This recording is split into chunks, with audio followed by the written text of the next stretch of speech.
Тұрмыс құрғаныма 5 жылдай болды. Осы отбасына келін боп түскелі Аллаға шүкір, ата-енеммен де, қайын сіңліммен де сөзге келіп, шай десіп көрмеп едім. Міне бірнеше күн болды. Қайын сіңлім екеуміз мүлде сөйлеспейміз. Бір үйде тұрсақ та бөтен адамдар секілді жүреміз. Бұрын екеуміз бір-бірімізге сырымызды айтып, күліп ойнап жүретінбіз. Осыдан бір аптадай бұрын мен қайын сіңлімнің өзінен 10 жас үлкен жігітпен сөйлесетінін білдім. Екеуі біраздан бері сөйлесіп, кездесіп жүр екен. Оның қандай жігіт екенін, немен айналысатынын қайын сіңлімнен сұрасам, аса ештеңе айтпайтын. Сол жігітпен жүргелі бері қайын сіңлім бір түрлі өзгеріп, тұйықталып кетті. Жігіт телефон соқса, басқа жаққа тығылып сөйлеседі. Бұрын өзін ұнатқан жігіттер туралы маған бәрін айтатын. Екеуміз бірге отырып талқылайтынбыз.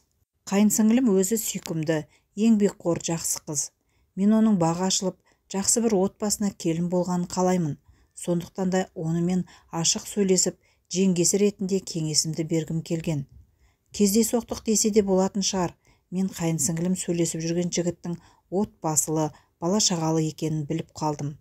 Біздің қыз оның отбасылы адам екенін біле тұра, одан бас тартқысы жоқ. Ол мені жақсы көреді, әйелімен ажырасады деп қояды. Ол өзінің еріккен еркектің ермегі болып жүргенін түсінгісі де келмейді. Мен оған ақылымда қалай айтсам да тыңдағысы келмеді. Оны райынан қайтара алмасымды білгеннен соң ағасына айттым. Жолдасым қатты ашуға бұлықты. Қандай аға өз қарындасының бала-шағалы еркекпен көңіл қосқанына бейжай қарайды дейсіз. Күйеуім қарындасына қатты ұрысты. Екінші, ол жігітпен жүргеніңді еститін болсам, өз қолымен өлтіріп тастаймын деп айғайлады. Өз әйелі бола тұра, жас қыздардың басын қатыратын еркектердікі не қылық осы? Күйеуімді сабырға шақырып, ақылмен түсіндірсем десем де ашуға жеңдірді. Содан бері қайын сіңлім маған бұрылып та қарамайды. Қатты өкпелеп қалды, сырын ашқаным үшін. Бірақ мен үндемей жүрсем де, жүре берсем, ертең не болатынын Құдай біледі. Сондықтан күйеуіме айтқан едім. Қалай ойлайсыздар, мен дұрыс жасадым ба, жоқ қателестім бе?